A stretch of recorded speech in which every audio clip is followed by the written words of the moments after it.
Bonjour, je vous retrouve avec plaisir aujourd'hui pour une nouvelle vidéo qui portera sur la conjonction Saturne-Neptune qui va se produire en février et le phare de Protée. Car en ce mois de février 2026, donc le 20 très exactement à 16h53 temps universel, se produit un élément céleste que l'on peut remarquer car il n'est pas très fréquent, à savoir une conjonction Saturne-Neptune qui ne se reproduit que tous les 36 ans environ. C'est donc une conjonction importante, notamment par sa rareté. Une conjonction représente à la fois la fin d'un cycle et le début d'un nouveau cycle des planètes en cause. La dernière fois qu'une telle conjonction s'est produite, c'était en 1989. Très précisément, elle s'est reproduite 3 fois, le 3 mars, le 24 juin et le 13 novembre 1989, 4 jours à peine après la chute du mur de Berlin qui a eu lieu le 9 novembre 1989. Je l'évoquais dans ma dernière vidéo sur les configurations célestes et défis terrestres de 2026. Vous pouvez y revenir. À l'époque, cette conjonction s'était produite dans le signe du Capricorne, c'est-à-dire dans le domaine de Saturne. Il y avait donc une double signature de Saturne, et pourtant, la structure saturnienne du mur de Berlin et avec elle la structure d'une URSS rigidifiée à outrance et la structure géopolitique du monde se sont effondrées sous l'impulsion d'une énergie pacifique collective tout à fait neptunienne, portée notamment par le peuple. On peut noter que le côté parfois révolutionnaire avec de fortes poussées collectives évoqué par André Barbeau au sujet de ce cycle a, à l'époque, été soutenu par un amas neptunien opposé à une conjonction Jupiter-Chiron, opposition relayée par un amas Mars-Lune noire, Pluton-Soleil-Mercure, qui crée une valorisation concomitante des valeurs plutoniennes, puisque cet amas est doublement coloré par Pluton, planète la plus lente de l'amas, donc qui le colore, et de plus, cet amas est situé en Scorpion, domicile de Pluton. Pluton, mourir pour renaître. Neptune, dissolution. Les deux planètes coopèrent donc dans le processus de dissolution, les métamorphoses plutoniennes passant, comme pour la transformation de la chenille en papillon, par l'histolyse dans l'étape de la chrysalide, où tous les tissus de la chenille se dissolvent littéralement avant que n'en naisse le papillon. C'est donc à l'intérieur de ce processus plutonien, on pourrait presque dire, un processus neptunien de dissolution. Le 20 février 2026, le contexte est un peu différent puisque nous avons un amas neptunien allant du Verseau au Bélier en passant par les Poissons, avec un Mars en Verseau, conjoint à Soleil, nœud nord, Vénus, Mercure, Poisson, puis Neptune, Saturne, Lune, Chiron en Bélier. Il s'agit donc d'un amas de pas moins de 7 planètes sur les 10 de l'ensemble du zodiaque. À cela s'ajoute Chiron, le tout coloré par Neptune. C'est dire l'importance de ce Neptune, de plus soutenu par la présence dans son signe, les Poissons, du Soleil, de Vénus et de Mercure. Mais cet ensemble est là aussi un mélange qui pourrait être explosif. D'une part, il y a un mélange évident d'eau et de feu. Neptune, planète d'eau qui colore l'amas, est dans le signe de feu du Bélier qu'il valorise donc. 3 planètes rapides dont le Soleil sont en Poisson, signe d'eau, et 3 planètes dont la Lune et Chiron se situent en Bélier, donc en feu.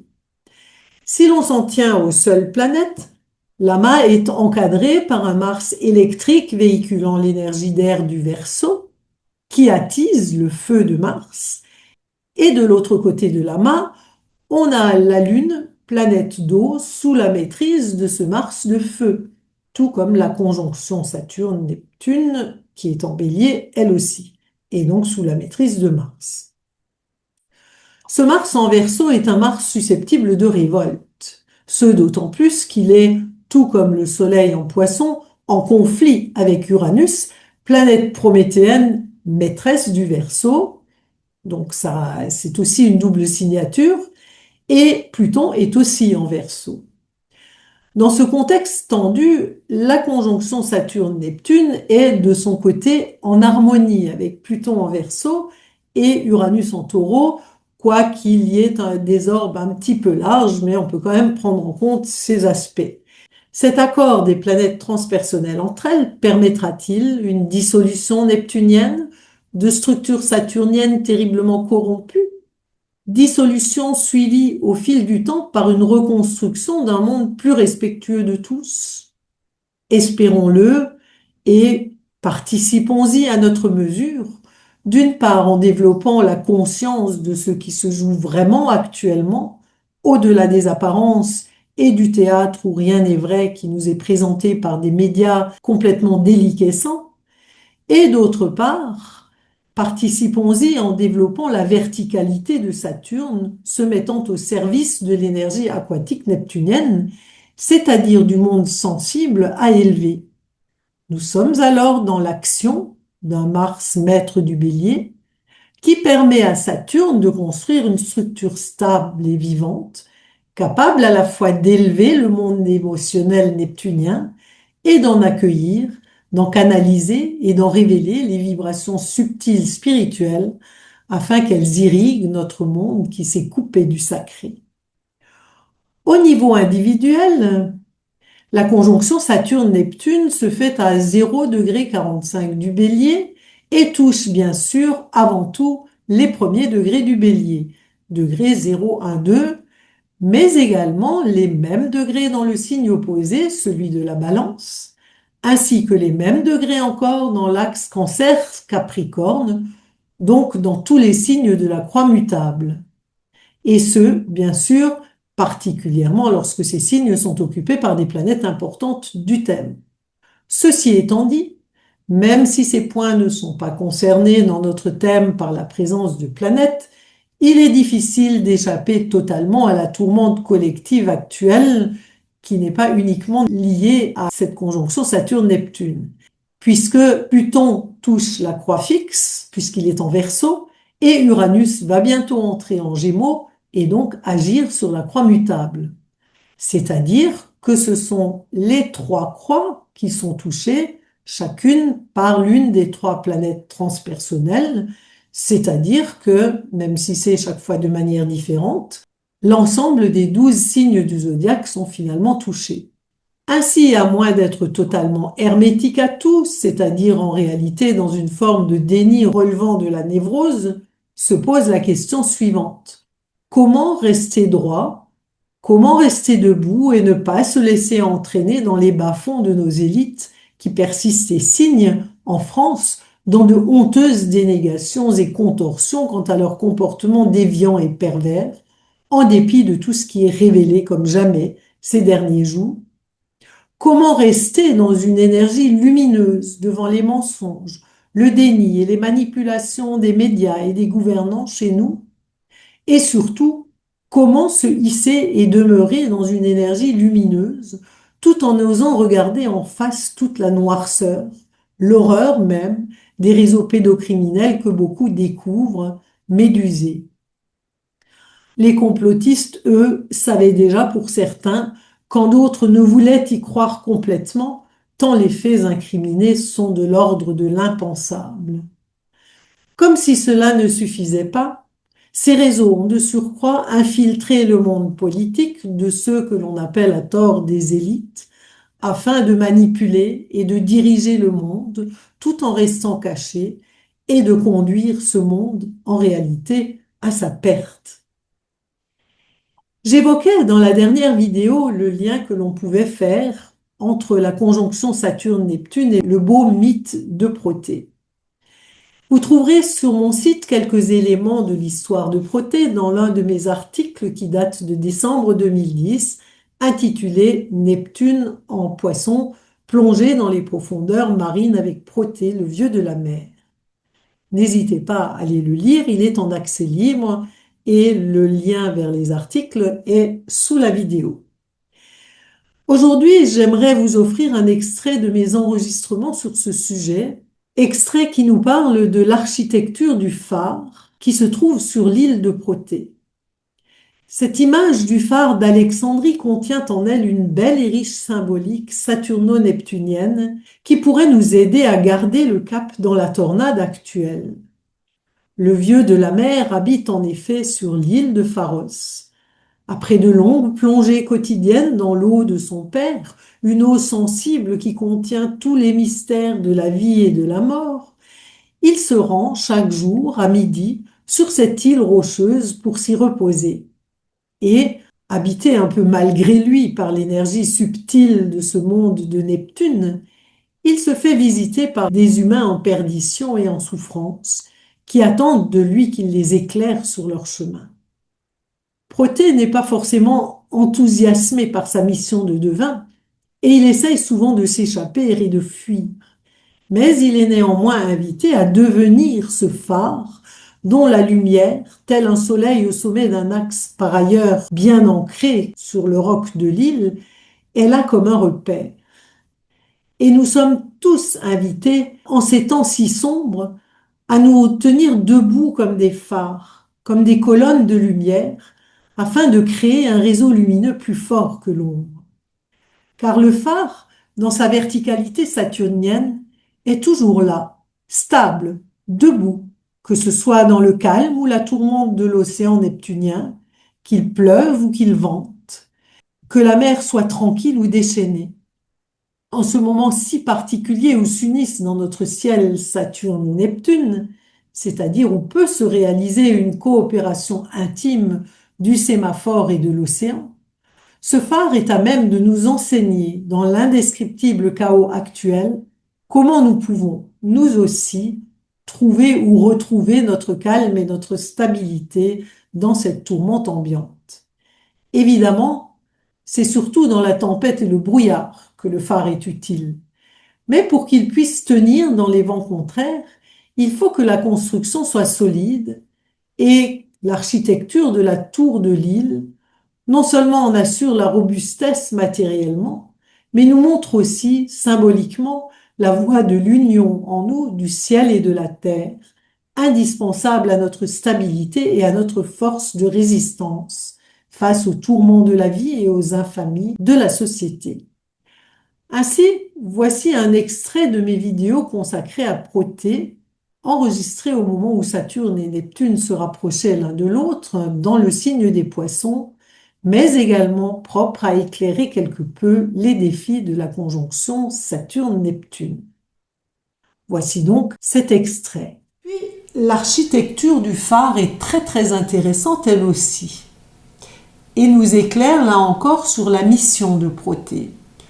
Ce phare se présente comme une tour, donc comme un axe vertical, et en cela rejoint le symbolisme saturnien comme le roc ou les grottes. En tant qu'axe vertical, il relie le ciel et la terre. On pourrait aussi y voir la griffe de Jupiter qui est maître des poissons, mais aussi du Sagittaire qui crée un lien lui aussi entre ciel et terre, avec une image du phare qui renvoie peut-être aussi un peu à la tour Eiffel conçue par un Sagittaire dont nous noterons qu'il est au carré des poissons. De manière générale, c'est-à-dire qu'il y a 90 degrés entre le Sagittaire et les Poissons. C'est-à-dire qu'il y a un conflit à résoudre et une énergie à intégrer. Les étages du phare évoquent évidemment l'idée d'élévation pour s'approcher de la puissance divine et atteindre la lumière de la flamme qui la symbolise. Cette élévation est à nouveau à relier au Capricorne ou à Saturne. Tout cela évoque aussi la montagne du Capricorne qui est à gravir.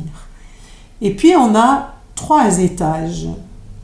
Le chiffre 3, bien sûr, évoque la Trinité, c'est-à-dire l'unité divine résolvant la dualité. On trouve à peu près dans toutes les religions cette Trinité, avec chez les chrétiens le Père, le Fils, l'Esprit, mais aussi avec Brahma, Shiva, Vishnu, etc. Trinité, donc unité divine, 3 en 1. Trinité qui résout la dualité. Vous pourrez noter d'ailleurs que le Capricorne est le 10e signe, c'est-à-dire un signe où l'on repart sur un nouveau plan avec le chiffre 10, 1 et puis 0 pour un nouveau plan, unité pour repartir sur un autre plan.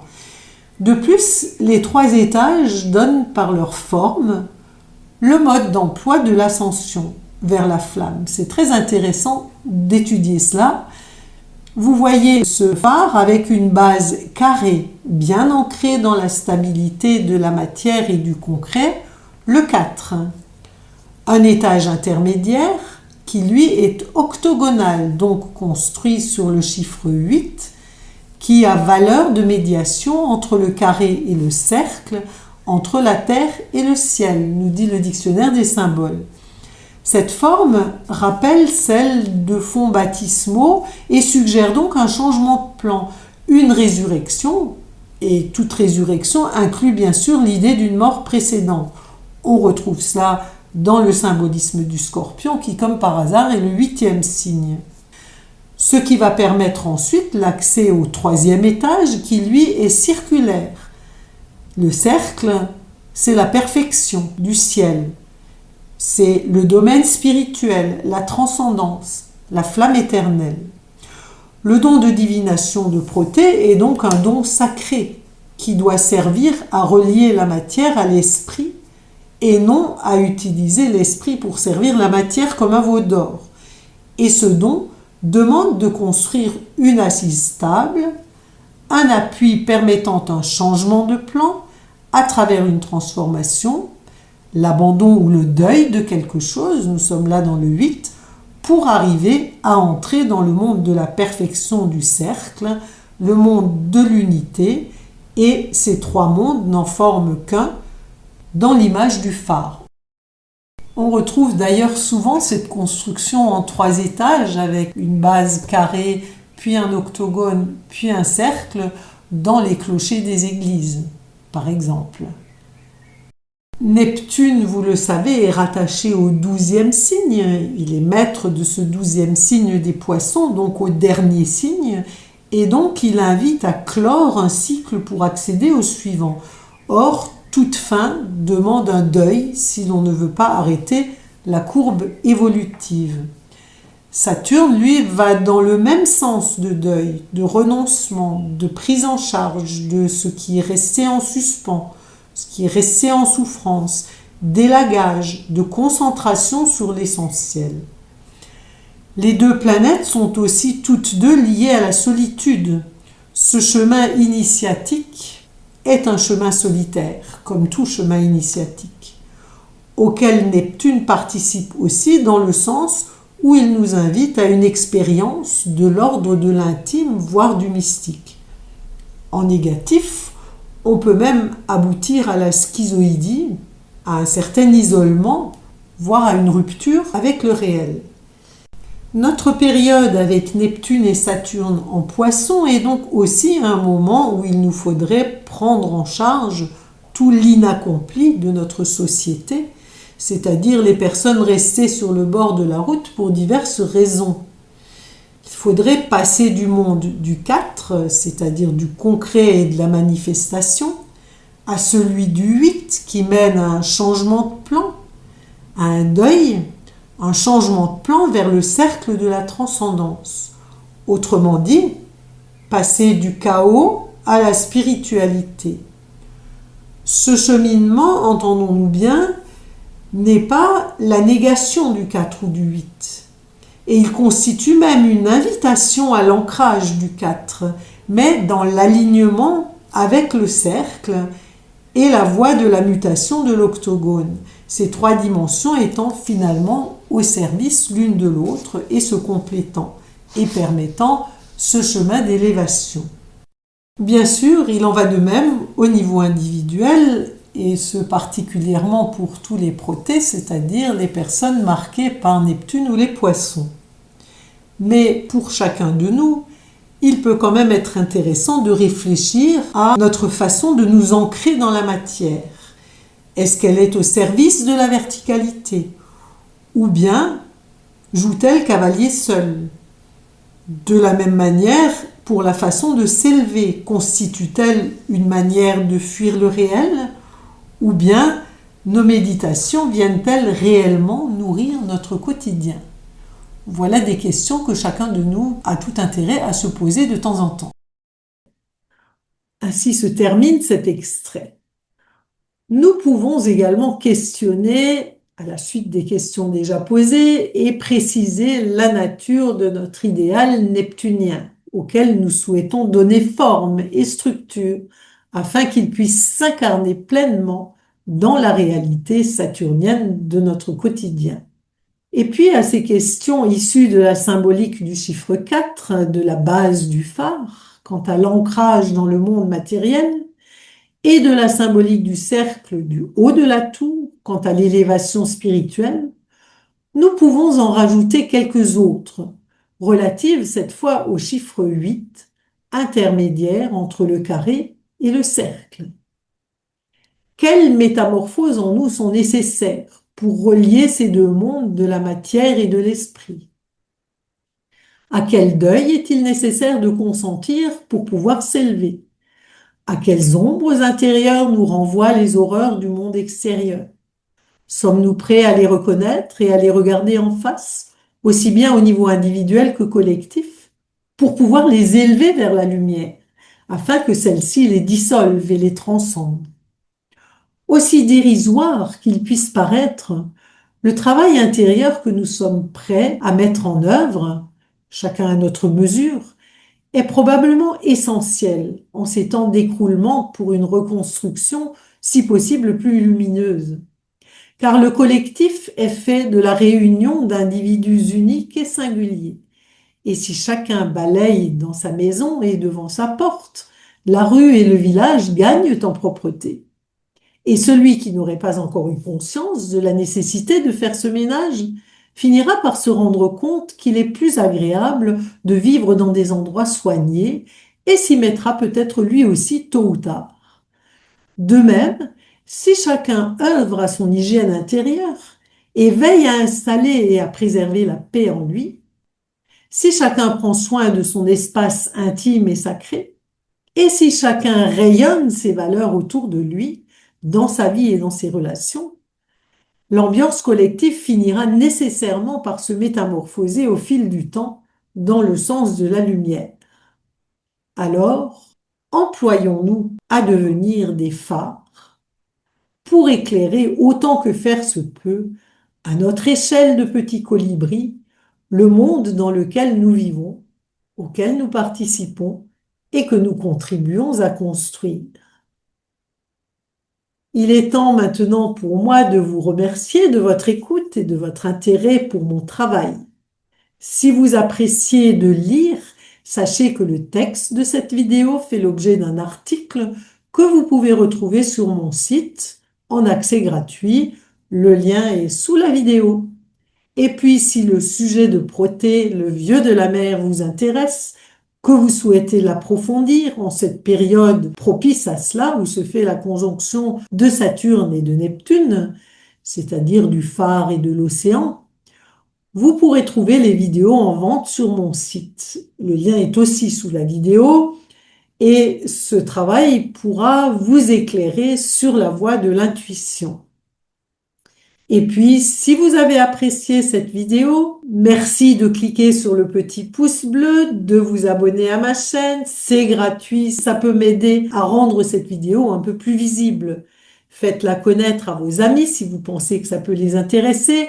Partagez sur vos réseaux sociaux, je vous en serai vraiment vivement reconnaissant. Et puis, commentez ci-dessous si le cœur vous en dit. Promis, je lis tous les commentaires et j'y réponds. Et là aussi, ça peut être une petite aide pour faire connaître mes travaux. Et puis, si vous avez envie d'approfondir votre connaissance de l'astrologie, allez visiter mon site. Vous y trouverez de nombreux articles et de nombreuses autres vidéos en accès gratuit, ainsi que des choses que vous pouvez acheter. Ça peut soutenir là aussi un petit peu mon travail. Merci à vous et à bientôt. Au revoir.